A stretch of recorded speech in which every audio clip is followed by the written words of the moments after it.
This week, we're really excited to have another interview. Today with us is Laura Hernandez. Her husband, Tony, and Laura raised 10 amazing children in the Dallas area. In the past 4.5 years, they've added 6 new children to their family, 3 biologically and 3 through adoption. Going from 4 to 10 kids was hard work. On top of having a large family, they have some children in public school and some are homeschooled, and 3 kids have special needs. Athena and I were really excited to interview Laura because we wanted to discuss her family and how she found a system that worked for them and was customizable for them. She has a system called Mama Systems, about how you can manage your logistics, your to-dos, make time intentionally, and instill ideas that support your family values.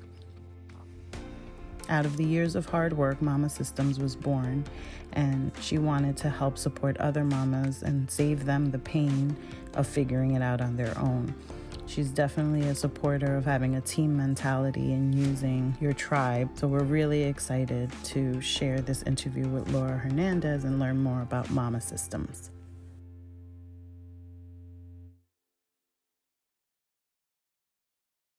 Hello, Laura. Thanks for joining us on this bi-weekly episode of Torn. We're excited to have you here. I'm really excited to be here. Thank you guys for having me.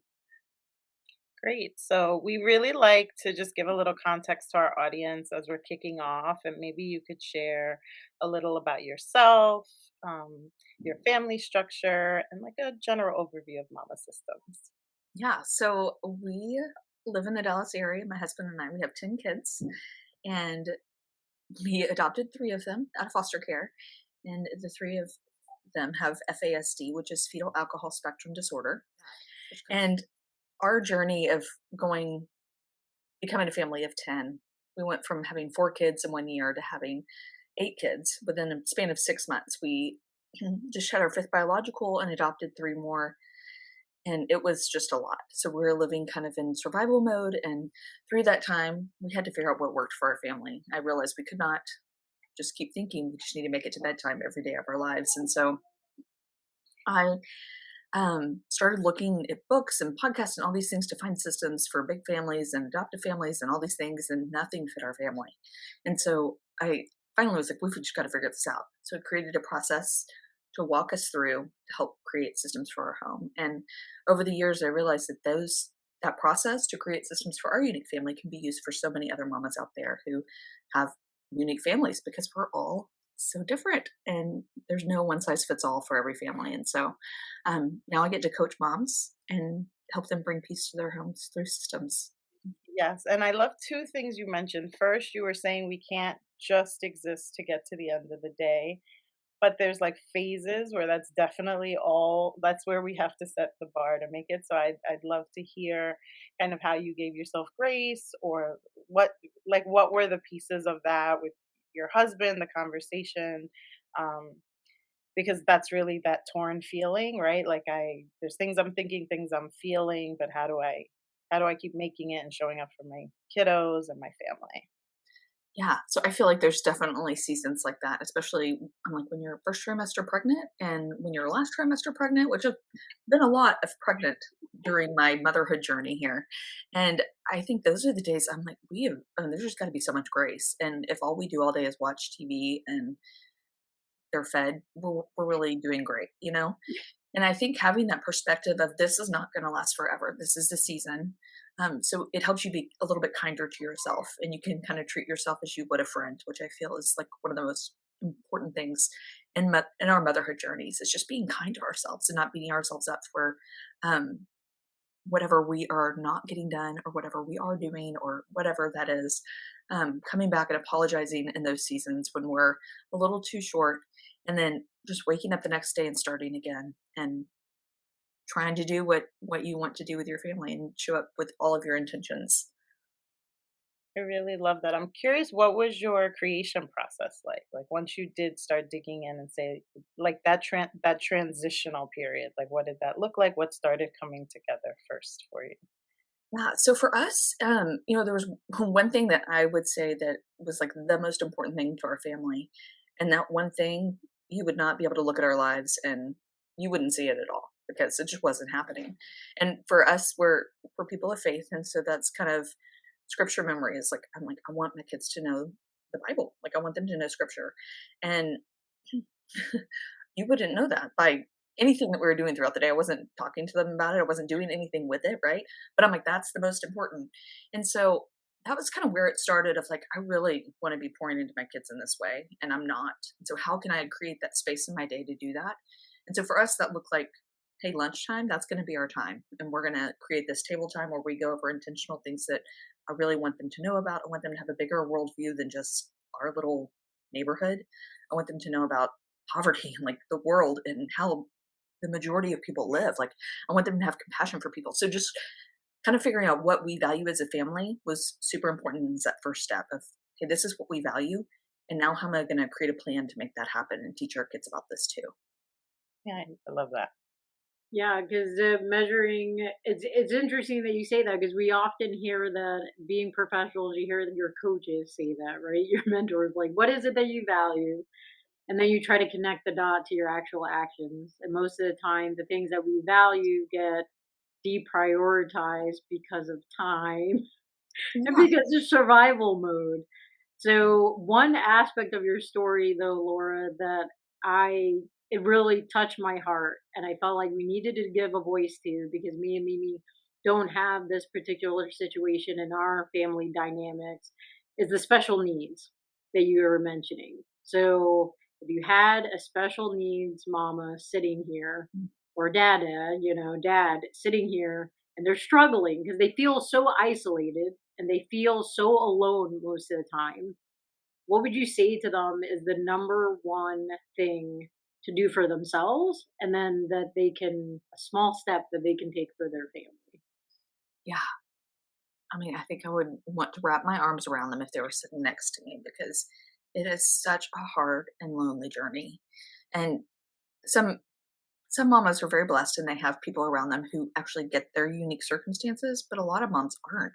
And so they have friends that don't get it and don't understand. And so even just inventing about your day that was so hard, and like for my kids, there's a lot of behavior issues that go along with FASD. So just trying to explain that to somebody and having them kind of try to empathize with me, but I'm like, you don't get it at all. Like you've never had your kid try to hit you in the face. Like, you don't understand. Like I know that they don't understand and they're trying to be sweet and kind and whatever, but even that is like so isolating because you're like, you don't get it. Like I'm alone on this island here of trying to figure this out. And um it's just hard. So I would first start out with a hug. And number two, I would say that it's okay to ask for help.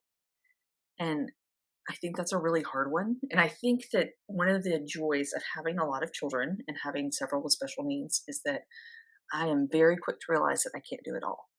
And that's been a huge, um, just realization that I think that a lot of moms, and myself included a few years ago when we just had like four, that I'm like, I thought that I could do it all by myself. And like, what a blessing it is that I feel so overwhelmed most of the time that I have to ask for help, and I rely on my village so much, because it's such a beautiful thing having others come around me and not only love me and help take care of me, but love our kids. And our kids are seeing this community around us that, I mean, I could not do it without our sped teachers, without our therapists, without our babysitters, without our attendants, like all of those people.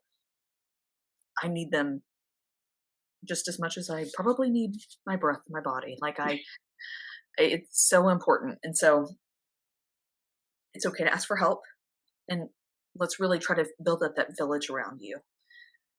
What Yeah. are some things that mama systems might help with getting through that phase? Because it's interesting, you're kind of striking a really common theme that we've been um, talking about recently. It's that permission, like once you allowed yourself, right? Because we either from the outside or internally, we believe we're supposed to handle it on our own.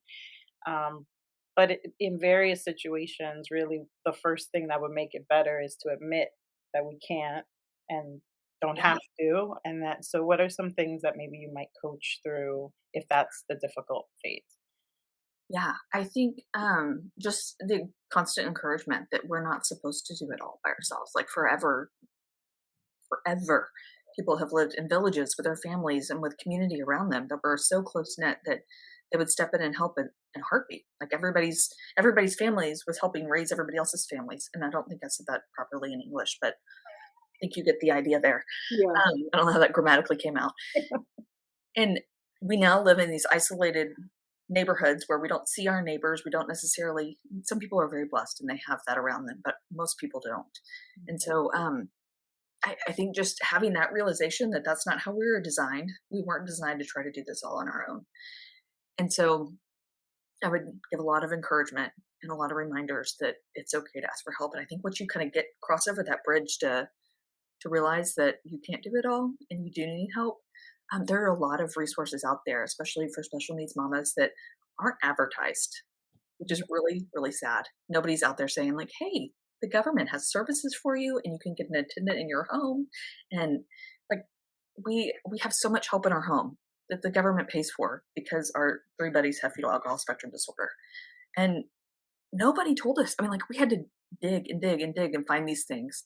And afterwards, I'm like, why aren't we talking about this? Why aren't we telling moms that there's help out there? Because they're the ones that, I mean, highest divorce rate, special needs parents, like their moms are just drowning out there, and we're not telling them the things that they need to know so that they can not only survive but really like thrive as a mom and help their kids and prevent child abuse and like all of those things that you're like, it's a big deal and nobody's talking about it. So That's a really great point. It is an amazing point, and kind of to the end of asking for help, it takes vulnerability, and that's one thing we all, as parents, whether it's for one child. I think it's funny that you said only four because I'm like drowning in four, but she's like only four. That's not too bad. I can do that, but it doesn't matter the range of how many little people or whether or not there's special needs or not. I think the other way to not isolate ourselves is to realize that we're all being vulnerable when we ask for help and we all need the help yeah, in and parenting. all of us, I mean, all of us, our tolerance levels are different. How we grew up is different. All the baggage we're bringing into parenting. Our kids are different. Our kids are different hard. Our kids, like our personalities clash. Like everybody has a different threshold of needing help. And Mhm. so I know that for like me saying that, that was kind of, No, I just think it's funny because it's to that point that we all have different thresholds, but not one is better than the other. We actually can help each other because you know how to handle 10. You're like, I can help you with four. I can set up a system for four. Now you covered. But that's it. That's exciting. And so I was wondering what what was the trigger point that you said, no more in my head, this is going to go down on paper. I'm going to actually start not only helping myself, but helping other moms out there. yeah, there were definitely two points when I can recall very vividly that happened. One was after we first got our three, and I remember just feeling like somebody had dropped off their kids at our house, and well, what do you do with these kids all day? Like I all of a sudden had no idea how to parent anybody, and who are these people? What's going on with them? I had no idea. I mean, I cannot explain to you how strange that was. Um, and so I called up another mom that I knew who had just adopted three, a sibling for three, and I was like, "Does it ever feel normal again? Like, do we ever get to some sort of like they feel like my kids? Because I know they're supposed to be my kids, but I'm like, I don't feel it. Like I don't. It feels like Yeah. complete strangers." And so I remember having that conversation and that kind of being like, "Well, we've just got to do something. We've got to change something, like because can't live like this." And so that was kind of when I remember being like, we've got to turn something on here and do something differently. And then whenever I decided, hey, I think I could help other moms with this, was I was helping a friend and she was talking about adding tutoring. Like one of her kids is dyslexic and putting kids in public school, but still homeschooling some. And I was like, oh, I got this. Let's plan it out. We can do this. And she talked about adding therapies and she's like super stressed out about it. I'm like, got this down. Let's make a schedule like this and we're gonna plan these things here. And it was so fun for me. And so I was like, maybe I should do this as a business. Yeah. And yeah, so after that I helped out a few more friends just to make sure I still liked it. And then after that I was like, we're doing this. Jumping in. That is awesome. Yeah, you started geeking out about helping them plan and conquer their days. But I love that first point that you bring up about feeling like your adopted children didn't feel like your children, they felt like strangers. Because I think that is a common guilty feeling that many of us who have adopted children have. And so, Torn Tribe, like, show yourself grace because you adopted the child overnight. The same way with an infant, because I'll be honest, like, my oldest son is adopted, and I felt that way. I'm like, who's this person waking me up in the middle of the night asking me what to do? And he didn't speak English, so it was very broken English. I'm like, what's going on? But oddly enough, and not many people talk about this, but not every single mother that gives birth to a biological child bonds instantly with them. Like, I'm sorry, that did not happen with me.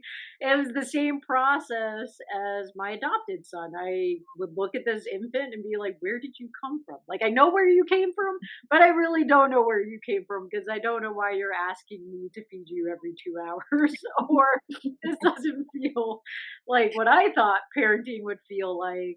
I feel like a used cow. So, you know, so I think that feeling is very real, and it doesn't make us less like connected. It's just a process to attaching to our Yeah, children. absolutely. So And very real.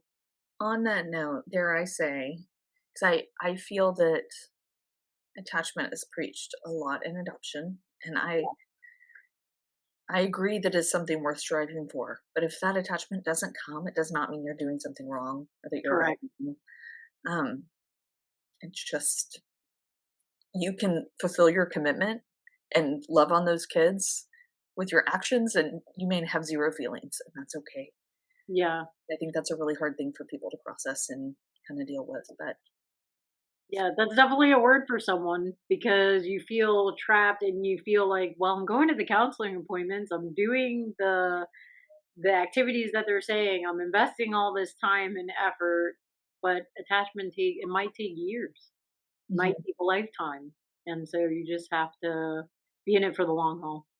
Because as we know, parenting doesn't start at sunrise or end at sunset. And it doesn't end when they leave your home.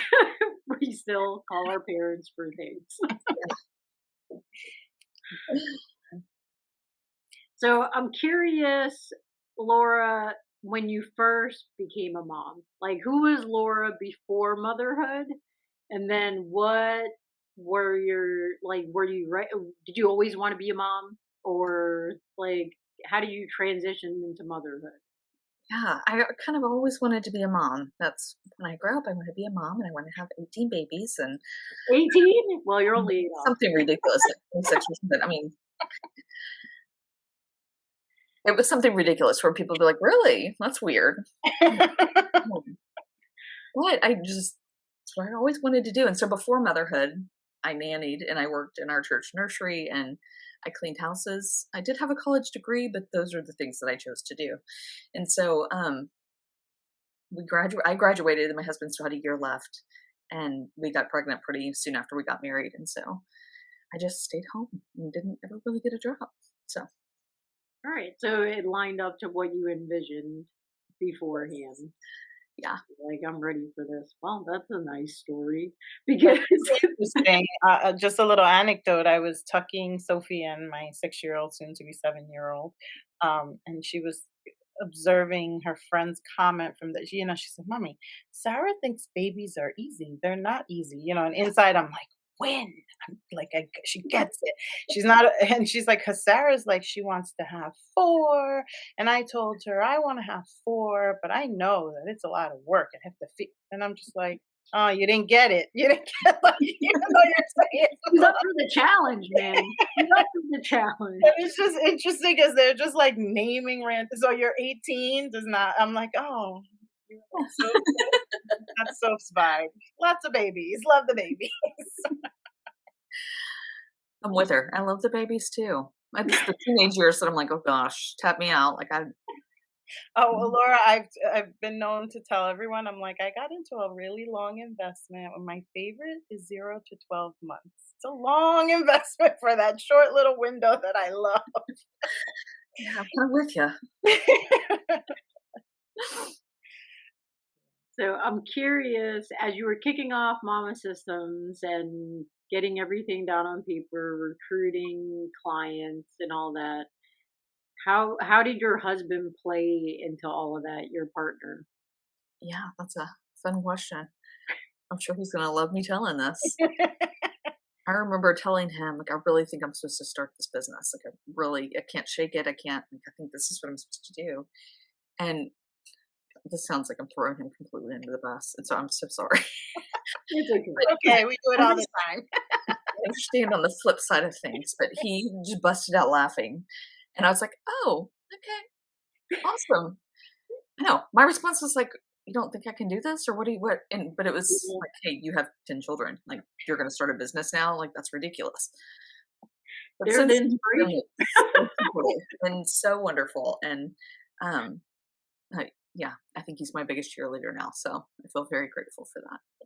Well, that's nice that the because most of the time, like the spouse or the partner will entertain the idea, but at least he was real about it because he was like, I just don't think maybe timing is wrong, and you know, 10 kids, but they were the inspiration for Yes. the mama systems to go into effect. So that's awesome to hear that he quickly came on board and realized that it's working.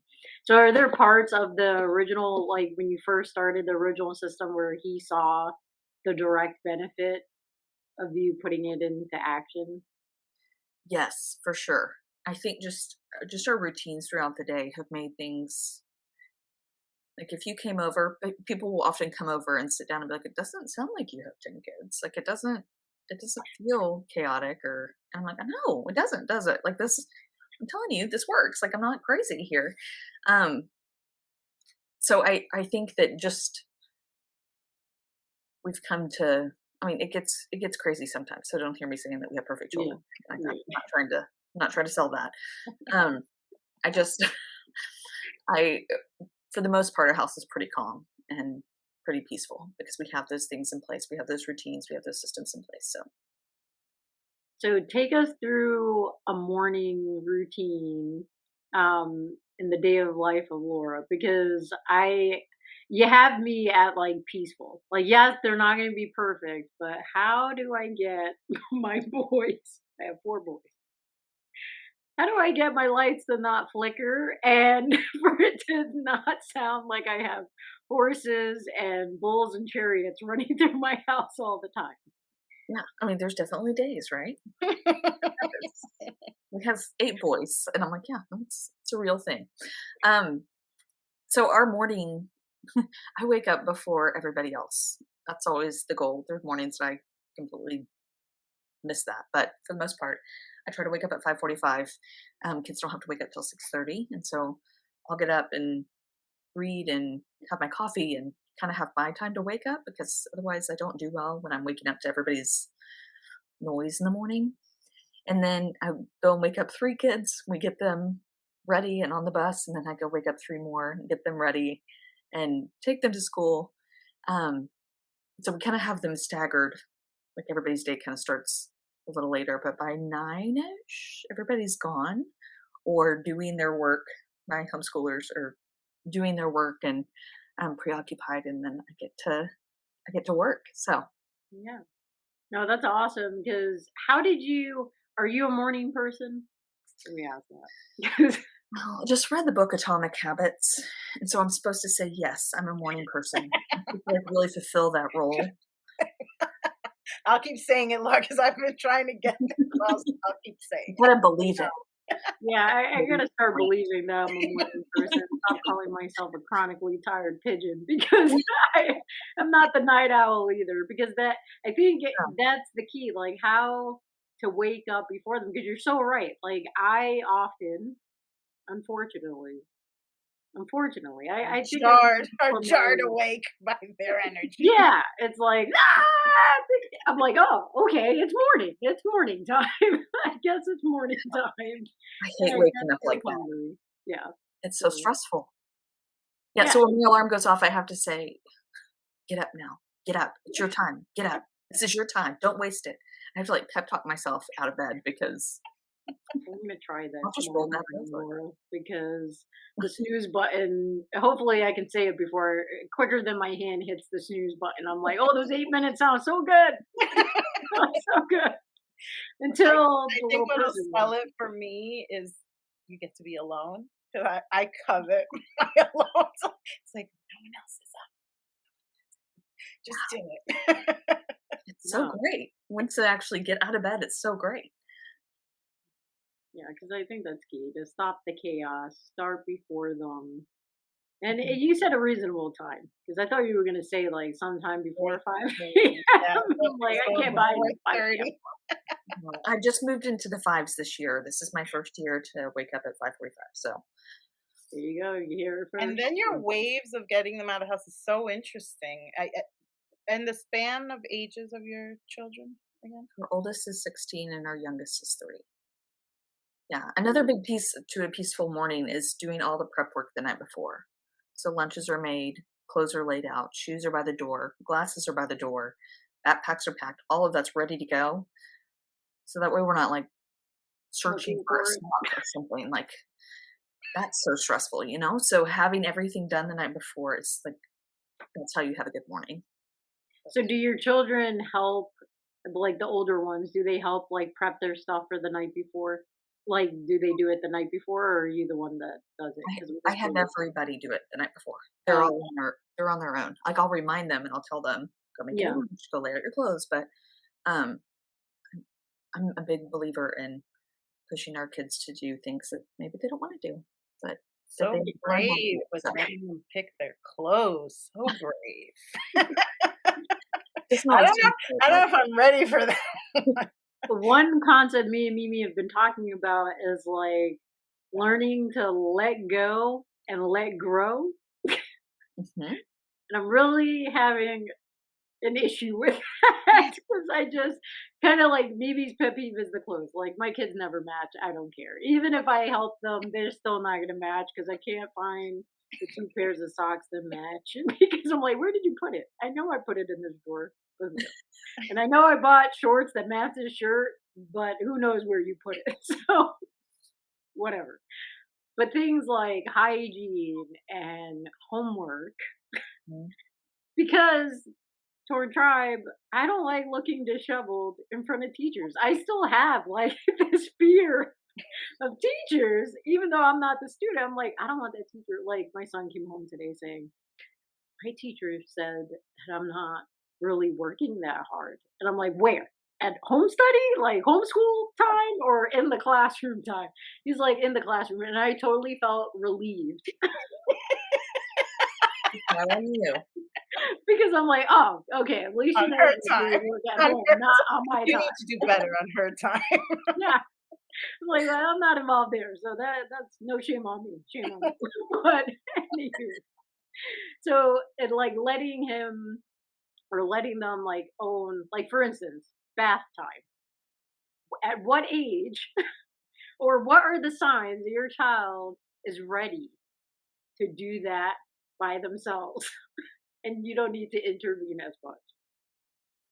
Yeah, I try to get them to start like I'm all about independence because I feel like those are things that our kids need to know how to do. Yeah. So right now my 3-year-old, I'll put a little soap on his hands and he's in charge of cleaning himself. And so just like those little steps of Look kind at of you, 3, passing man. over the I'm still reins. here bathing a 7-year-old. Like, Just failing at the in Yeah, that no arena. more.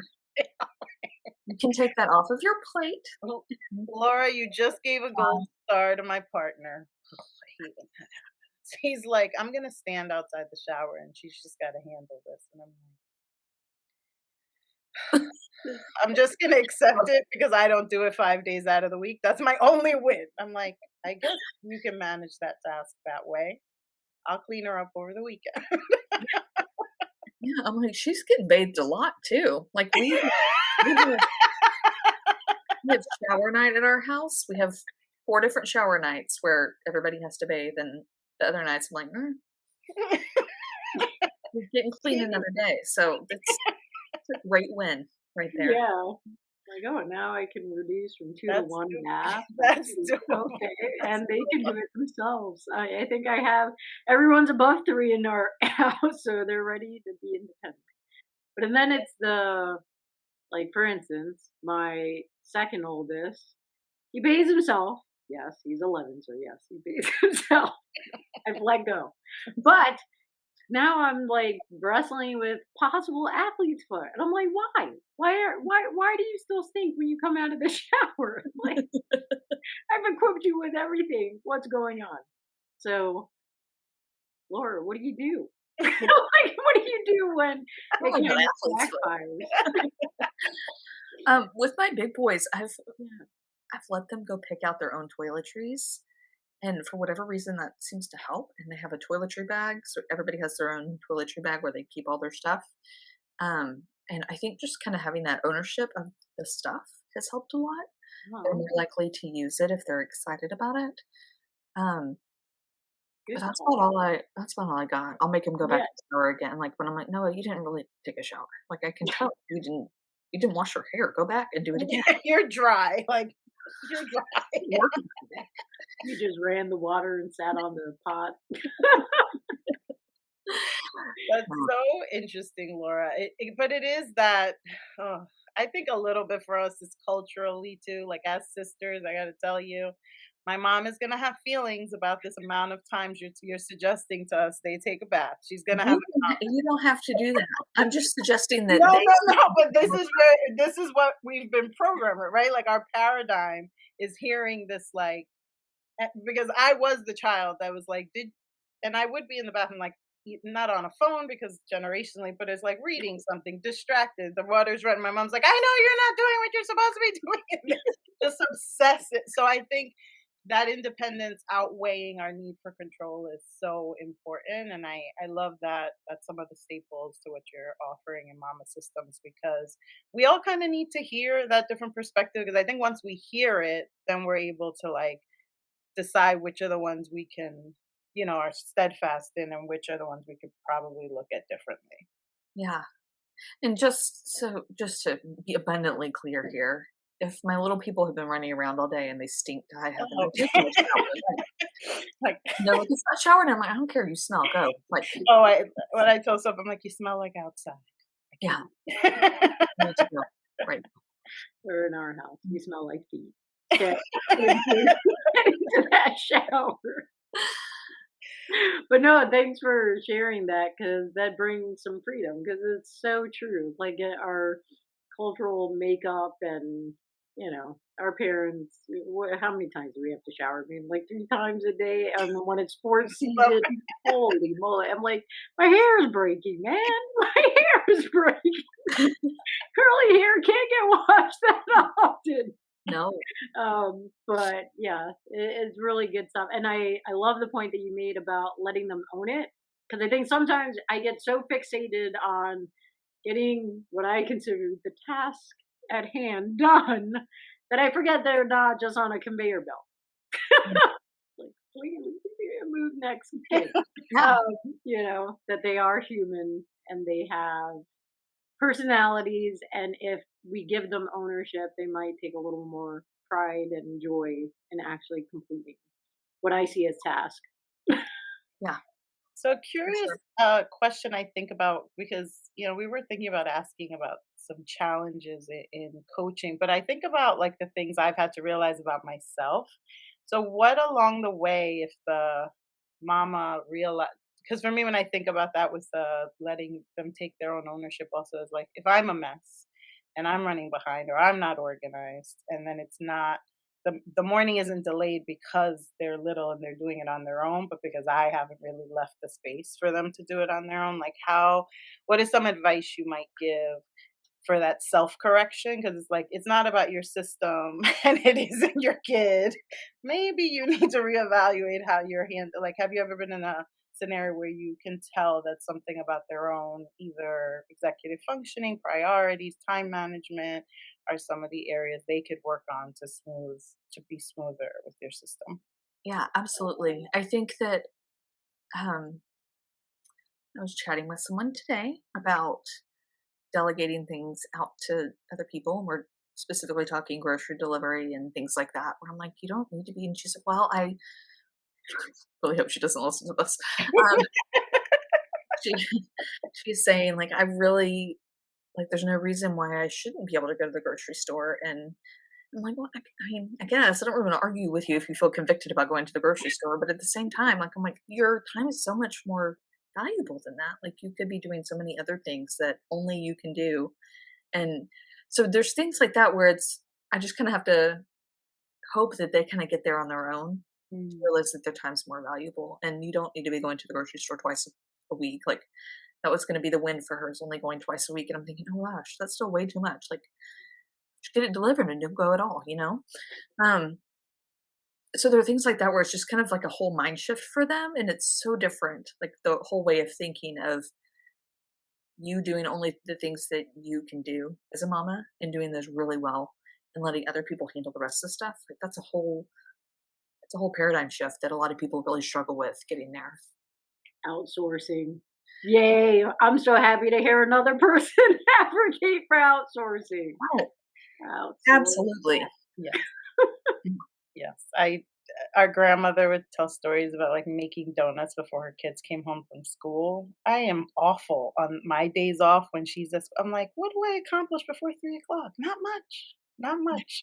I definitely don't have fresh donuts on the table for so I think of and it's like, but that's not my thing. We make banana bread on the weekend and it takes Yeah, us a long time, but we just make it together on the weekend. yeah. We enjoy that. She got her life, you know? Yeah, It would exactly. not bring me life making donuts every day. That's for sure. But for her, it did. And she Yeah. made time for that. So that's great.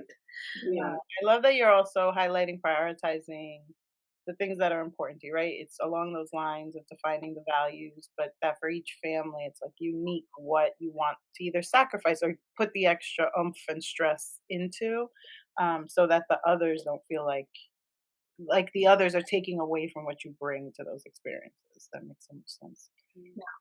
So, Laura, as a closing question for you, what are typically the types of questions parents are having, or the types of struggles that they're having that would tell them, hey, I'm a perfect client for Mama Systems? Yeah. I think something I hear often is I feel like I'm drowning. I'm so overwhelmed all the time. Our house is so chaotic. Just having all of the stuff going on constantly around you is those are the people I specialize in. It brings me so much joy to to be able to help them and to because that's where we see the biggest difference. And they're like, I didn't know this could make such a difference. And so that's really fun. Those are the people I really enjoy coaching. That's amazing. Yep. Yes, because we want to enjoy parenting. We don't want to dread it. you Yeah. know?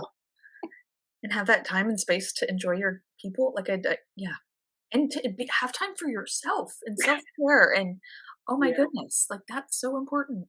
So yeah, Take care of all the relationships, not just the little all the ones. people, not the things. Yes. Yeah.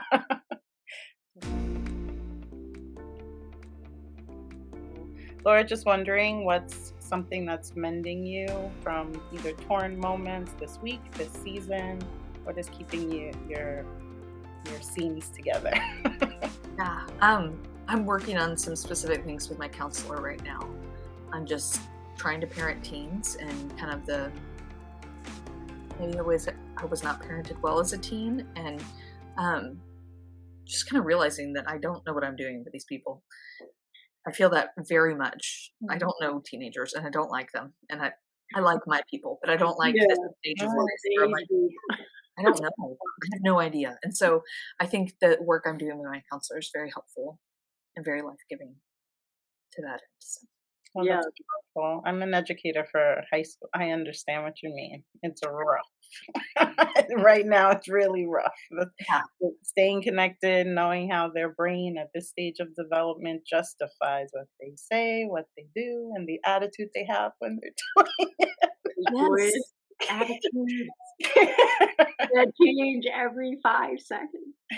yeah, I want to say those for me my men's has been these bedtime conversations. We definitely do all the reading, but these updates from school, like the forgotten little treasures. And she's like, so her phrase is, "Mommy, let me tell you something." And so let me tell you something. Or, "Mommy, you know what?" And I always go, "Chicken butt." And so if I don't, she knows I'm not paying attention. She's like, "Mommy, you know what?" And "Mommy, what do you say?" And she'll, that's when I heard about Sarah and all her babies, or who got the elf, the special holiday elf in the classroom, if she forgot in her summary of the day. But it's just the personality. She's such a diva. But those bedtime little secrets we share, I really, really love. It's awesome. How about you, Tina? What's mending me this week and even last week is my oldest is off at college, and he's been up and down with whether or not he likes it, doesn't like it, and he's almost gonna graduate. But anywho, the mend is that he called today, the day before that, but it's all these joyous calls. Like he sounds so happy, and I'm like, I can rest easy because there are many nights where I go sleepless for my oldest because I'm like, he having an okay night? Is he gonna sleep well tonight? Did someone say something to hurt his feelings? Because he's quite sensitive, even though most people don't realize that about him. He mulls over conversations. Like me, we rehash conversations of the day and wish we would have said something better, but we said what we said.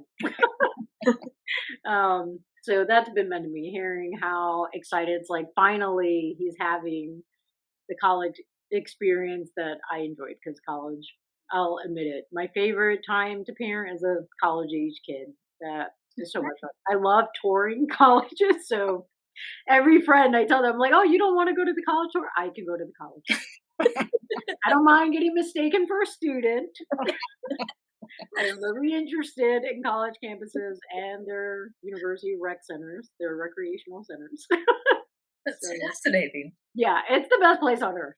I think college, I don't know why I ever left. I That's really sweet. don't. I tell students all the time, I'm like, "Oh my goodness, I'm so jealous that you're just starting my favorite stage in life." But yeah, so that's what's meant to me. Hearing my oldest be happy and excited about life. I'm like, finally, you're there. I'm so grateful. Yeah. What a blessing. Yes. Laura, thank you so much for connecting with us. It's been a pleasure getting to know you better. We are happy to keep encouraging the Torrent Tribe to get to know Mama Systems, and look forward to having additional opportunities to collaborate. Yeah, me too. You guys are wonderful. Thank you.